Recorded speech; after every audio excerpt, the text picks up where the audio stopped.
initiated the threat, as of 6 p.m. on that day, they have given indication that they will not be able to dispatch their power.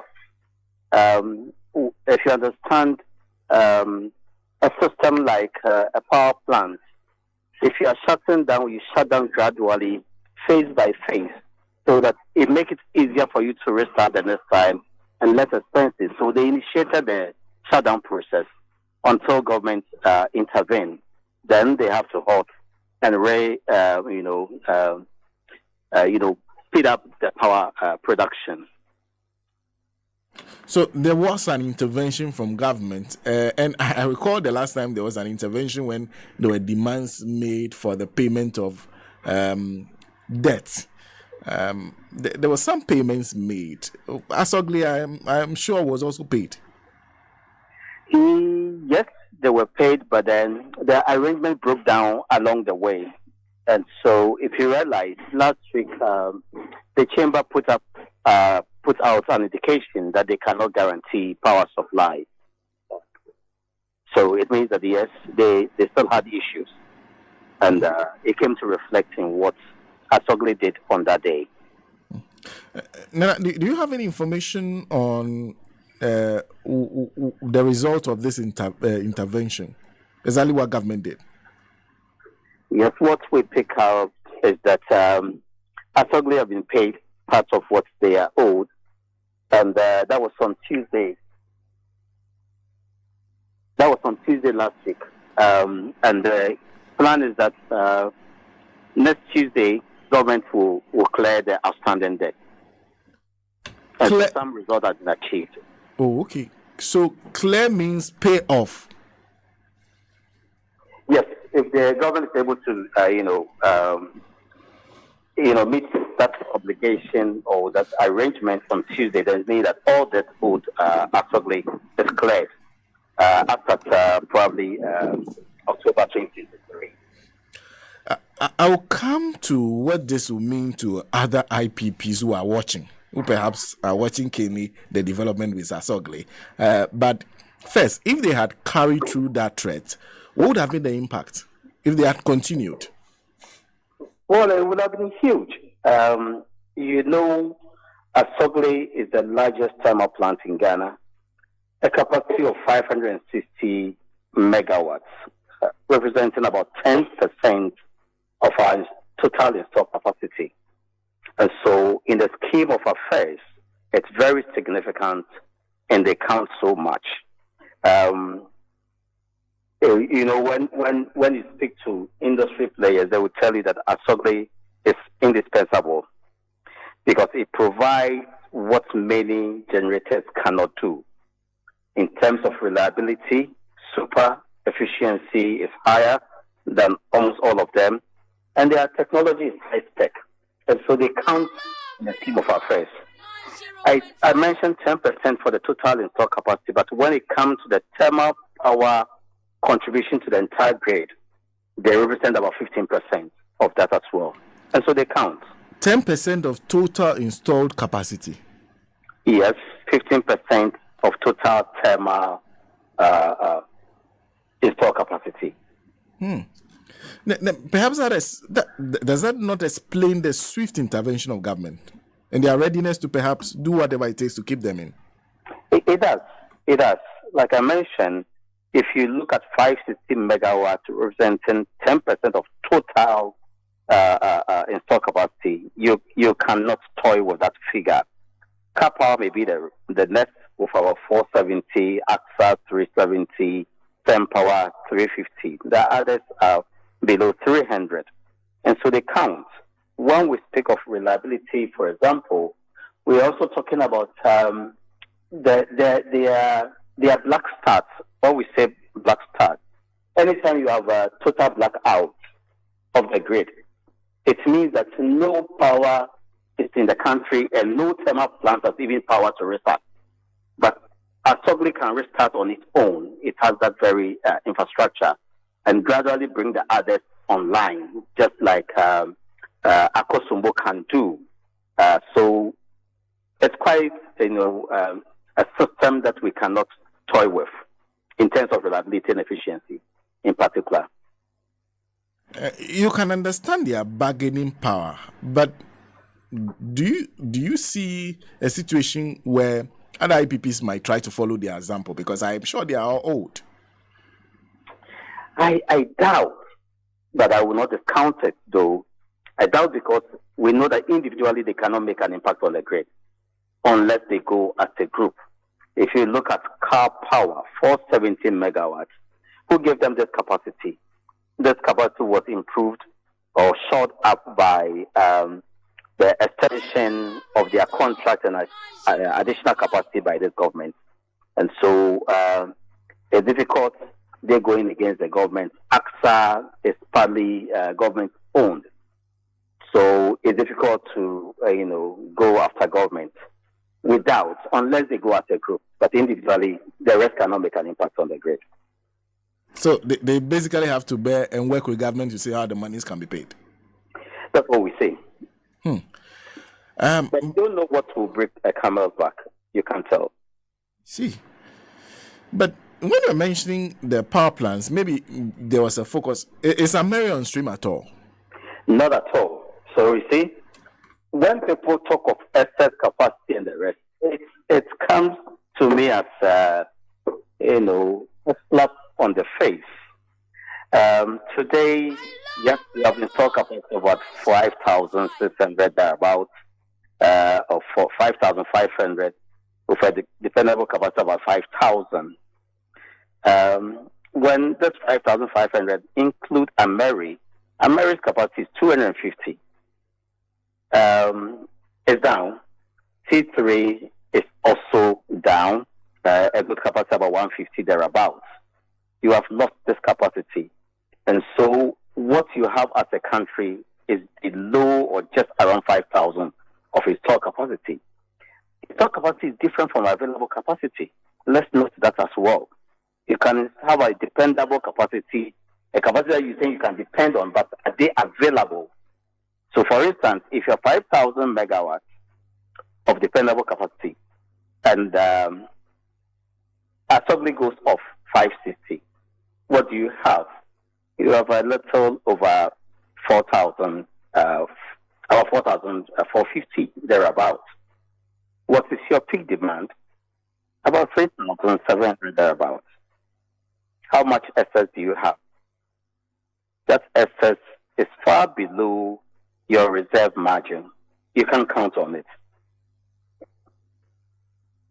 So there's nothing like excess capacity. If there was an excess capacity, then why do we hurry up and why did we quickly intervene in the Asogli, shutdown?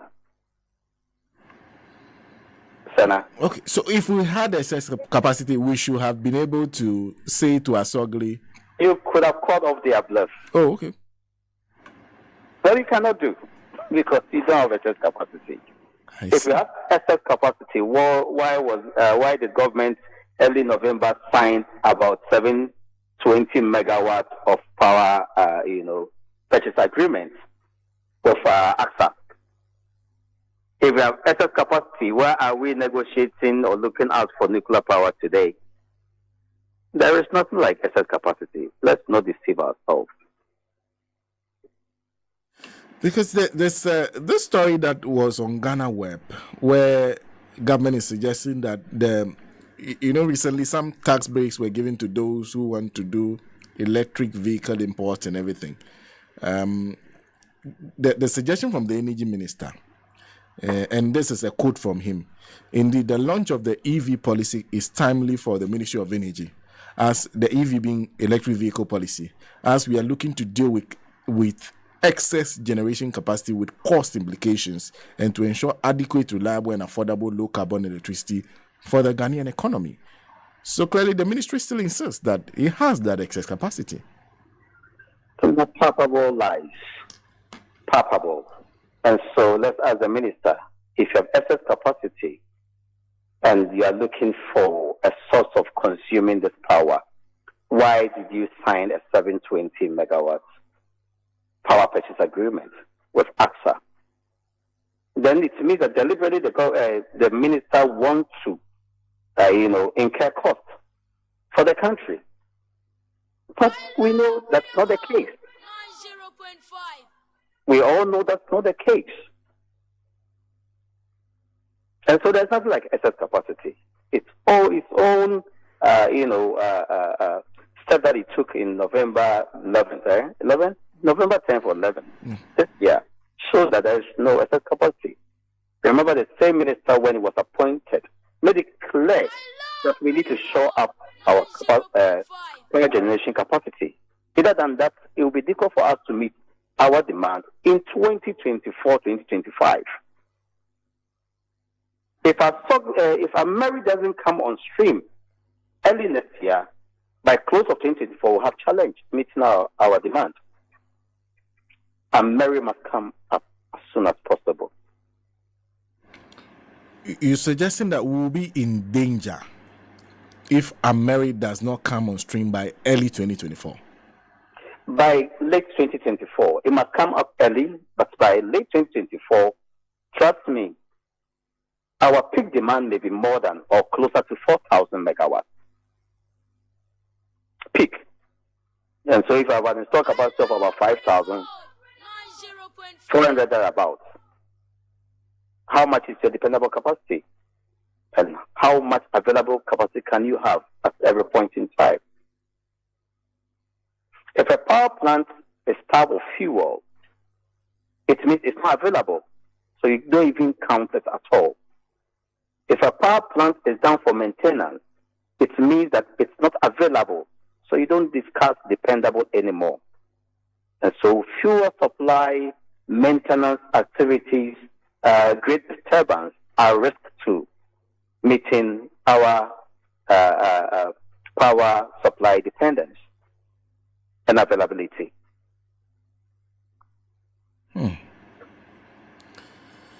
Nana, are you aware of why Mary is not on stream? Because the last time there was a conversation, on, I recall, was it Mytilenius that was going to be given money to transport, or that was going to enter into an agreement with government to transport Mary to Kumasi or something? What is the issue? Yes, we get an indication that it's been done already. It's been transported, but as to how much it cost and who did it, we are not privy to that. They're trying to make sure that they set it up by early next year, thereabouts. And so Mary is going to Kumasi, or is already in Kumasi. We were expecting that part of this plant, the turbines, could also be used to support T3 in coming up. But we don't know whether they are going to split the capacity for Kumasi and for the Western Corridor. But then the Ministry of Energy argues that because of the low voltage in the mid-belt of the country, they think that Mary being moved or adding up capacity or introducing a capacity in Kumasi mid-belt will help stabilize voltage. We are yet to get, we are yet to be convinced with that. I'm sure that's why they also agree that they will stand, or they will sign a new agreement with AXA to put up 350 megawatts power in Kumasi. Oh, okay. So, but it don't sound so definite. I guess you are also yet to confirm that it is in Kumasi, because you said it is either in Kumasi or is about to be taken to Kumasi. We get indication that it's in Kumasi, but as to the fact that all the capacities were moved or some were left in the Amoasi enclave, we are not sure. Okay. You know that the Amoasi, the Mary plants mini aerodynamics machines. So it's about 25 megawatts. It's lined up in stream. So you can pick one out and the others can work, or pick any part out. So they are like mini generators put together to form that 250 megawatts.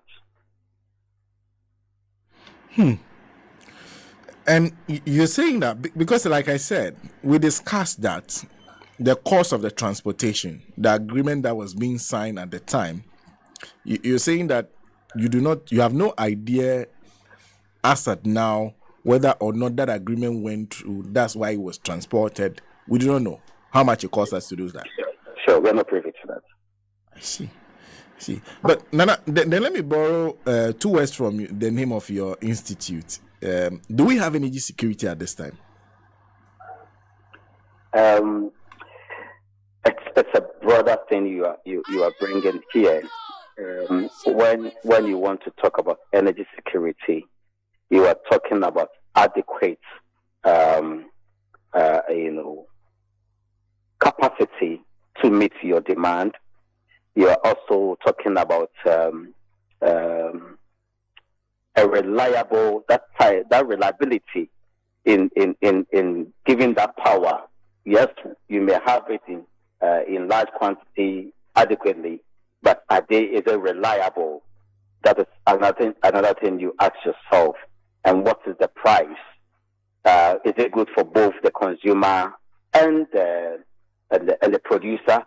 If the producer cannot recover its investment, it cannot be assured of improving on the capacity or even giving out that capacity going forward. And so, if you are not able to meet your obligation to them, like it happened to Asogli, and they can pull it out, then you are not energy secured. If you can also not tell where the source of your fuel is coming from and the consistency with which it can be supplied, then you are not energy secured. And so, for adequacy, if we should use the power sector, yes, we have an installed capacity today, dependable today, that can meet our demand. That's adequacy. But I mentioned that fuel supply challenges. When we mention fuel, we are talking about natural gas here. We are talking about hydro, water in Akosombo, Bui, and Bon. That's also serve as fuel.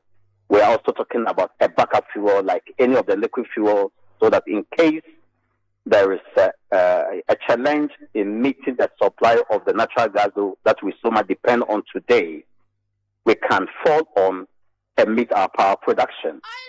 If you get WAPO, decide not to transport the power as we have it, transport natural gas for the power producers as we had it some time ago, then you are not energy secured or power secured. You aren't because you failed to pay them, and so they had, they seized the opportunity to take away their service. Asogli seized the opportunity to take away its service because you're not meeting their financial obligation. And so that's also another risk that we have in there. And so we are not power secured today. I can boldly say, looking at our financial challenges in the sector, you cannot guarantee. Any of them can pull the plugs and our power will go off, even though you have enough installed capacity. Thank God today we have enough water in Akosombo. If we should have a bad rainfall pattern, next year, maybe the water level will be so low, and it means that Akosombo, Bui, and Fon cannot produce as much as we expect. So beyond the fuel supply risk, that financial risk also exists. The maintenance risk exists in taking out power. So we are not secured. I can conclude. Today, we are not secured. Nana, thank you as always. It's always helpful talking to you. Thank you, Nana. Thanks for having me, Sada. Nana Amoasi VII, long be hearing, Executive Director, Institute for Energy Security, joining us. We will have a conversation shortly on the issue of the Bank of Ghana. In fact, okay. So we'll be speaking to, I am a huge critic of the Ernest Addison administration, but there's someone else who also have a strong opinion when it comes to the Ernest Addison administration, or when it comes to the management of the Bank of Ghana. But before we get there,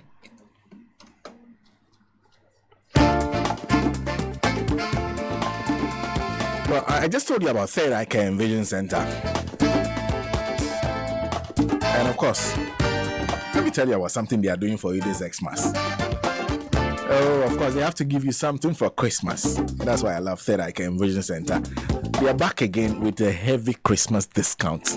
It's a heavy Christmas discount for you. Third Eye Care Vision Center is giving you a whopping 30% discount on all frames and sunglasses.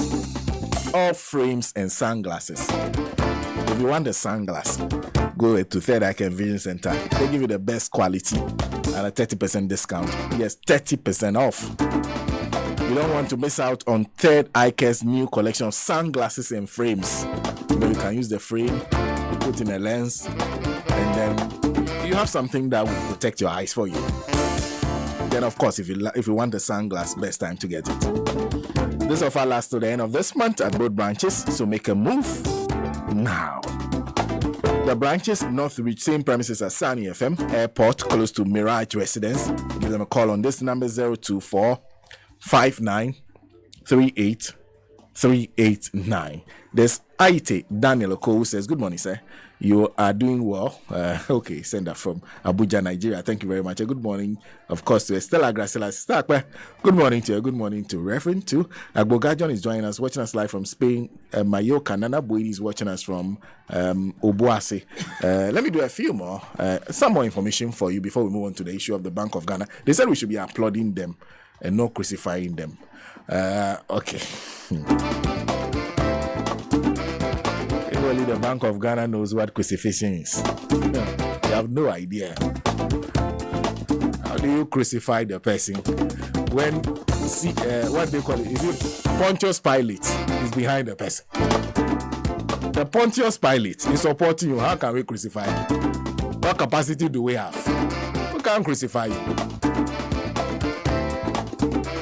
But if you want to style your kids' hair to give them that awesome and confident look, then contact Goldie Kids Hair Salon and Playroom. Goldie Kids Hair Salon and Playroom is a specialist unisex salon for kids, including teenagers.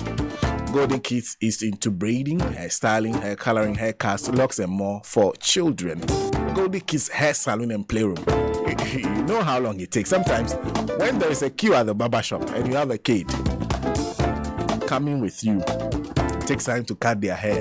Before you know, they are asleep. Next time you are trying very hard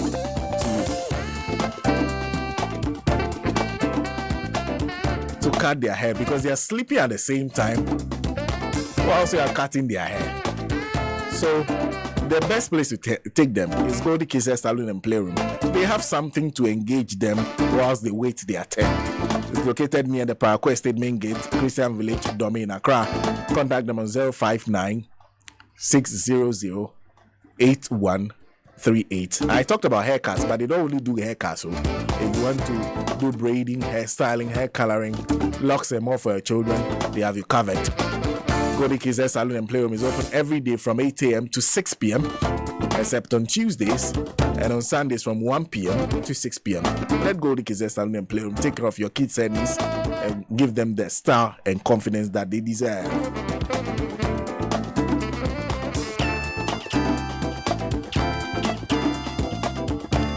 And of course, if you are concerned about your weight and you haven't gotten a Tinated Slimmy capsules, please do to get your weight under control. Tinated Slimmy capsules. Manage your weight with Tinated Slimmy capsules. Then there's Tinated High capsules. There's the Tinated High capsules. If you're interested in improving and maintaining a good vision to help you see and drive, read and drive better at night, then look no further. Get the Tinated High capsules. There's the Tinated 230 about capsules. If you're a man, it enhances your energy and stamina so that you can keep your confidence. Why? Get Tinated 230 about capsules for men at any Tinated Herbal Center. Tinated BFVF capsules is also for men and enhance your energy levels. Tinated BFVF capsules helps in rejuvenating men. Tinated products are available at all Tinated Herbal Centers, pharmacies or herbal shops near you. For bulk purchase, visit Tinated Herbal Center at Okaishi Drug Link or call 020-51-80-012. Visit them at www.tinatedherbalonline.com and follow them on Facebook and Instagram at Tinated Herbal. Don't forget, this medicine is not recommended for pregnant women, lactating mothers, and children below 12 years. And they are proudly FDA approved.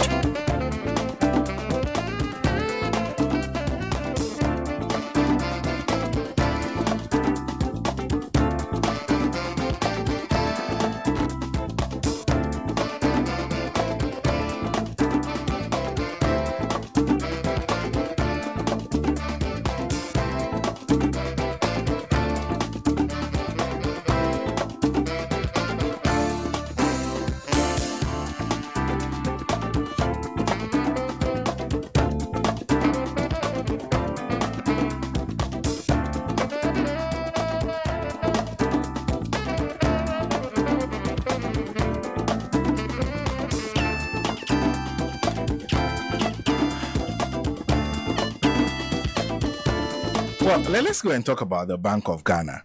I have on the line Dr. Justice Salif, who is a management and